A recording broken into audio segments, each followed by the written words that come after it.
निघाले. सगळे प्राणी वसमध्ये केले व त्यांचे शिष्य परिवार सिंहावर चांगदेव महाराज सिंहावर बसले. हातामध्ये सापाचे चाबूक व सगळे शिष्य परिवार निघाले. ज्ञानोबाला कळलं की चांगदेव महाराज आपल्या भेटीला येत आहे. तर चारी भावंड असे भीतीवर बसलेले होते. ज्ञानोबा सहज भीतीला म्हटलं, चल ग बाई, आपल्याला चांगदेव महाराजांना भेटायला जायचं आहे. भीत चालू लागली, चालता चालता उडू लागली.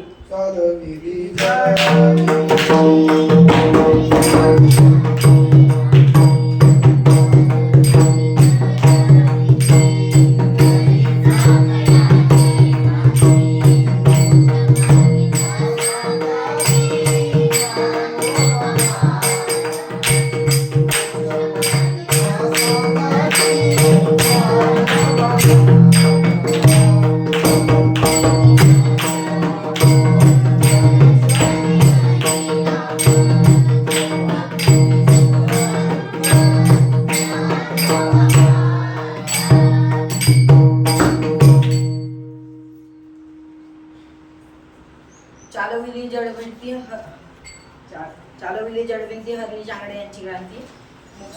मोक्ष मार्गीच्या सांगती ज्ञानोबा माझ्या. भिंत उडू लागली. वरती त्यांच्या शिष्य परिवारांना बघितलं तर शिष्य परिवार घाबरून पडू लागले.